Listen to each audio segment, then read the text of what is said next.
Assalamualaikum warahmatullahi wabarakatuh. Perkenalkan, nama saya Fajar Setiawan. Di sini saya akan membawakan pidato yang berjudul Menggugat Nurani Sistem Pemerintahan Indonesia. Yang saya hormati rekan-rekan sekalian yang masih peduli pada masa depan bangsa ini, hari ini saya berdiri di sini tidak untuk sekedar memuji pencapaian yang tertulis di atas kertas. Saya berdiri di sini untuk menyuarakan apa yang dirasakan oleh masyarakat di pasar-pasar, di pelosok desa, dan di jalanan yang berdebu. Kita perlu bicara jujur, sistem pemerintahan kita sedang tidak baik-baik saja. Yang pertama, budaya korupsi yang terstruktur.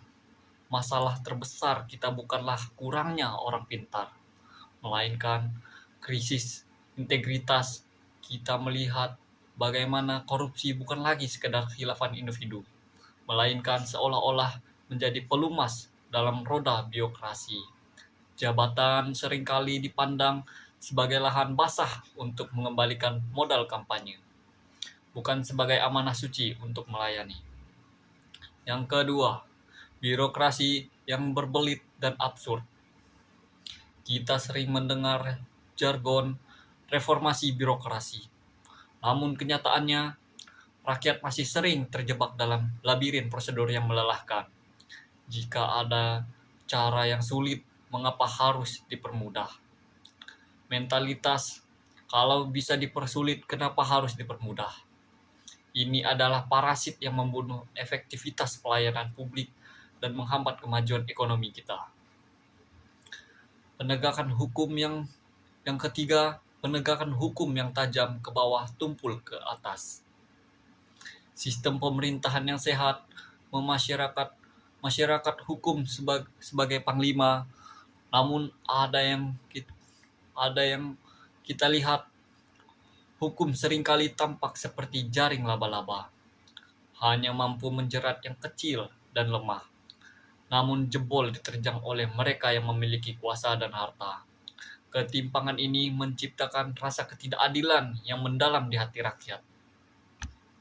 Yang keempat, kebijakan yang jauh dari realitas. Seringkali keputusan diambil di ruang-ruang ber-AC yang kedap suara, tanpa benar-benar mendengarkan jeritan di lapangan.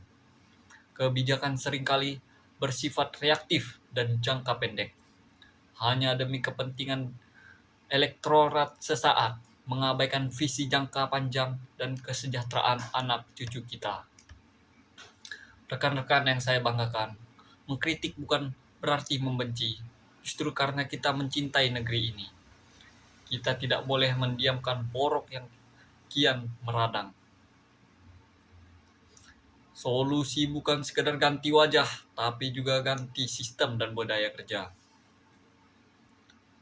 Kita butuh sistem transparansi yang tidak bisa diakali. Kita butuh penyanderaan birokrasi yang nyata melalui teknologi, bukan sekedar aplikasi yang menambah beban.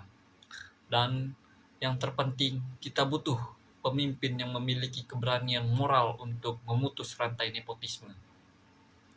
Kesimpulannya, Indonesia adalah bangsa yang besar, namun kebesaran itu akan sia-sia jika sistem pemerintahannya terus menggerogoti potensi rakyatnya sendiri. Mari kita berhenti bersikap apatis. Mari kita tentukan perubahan, mulai dari pengawasan kita sebagai warga negara yang berdaulat. Sistem yang buruk bisa diperbaiki asalkan kita tidak membiarkan nurani kita mati. Sekian pidato singkat dari saya. Saya akhiri. Wassalamualaikum warahmatullahi wabarakatuh.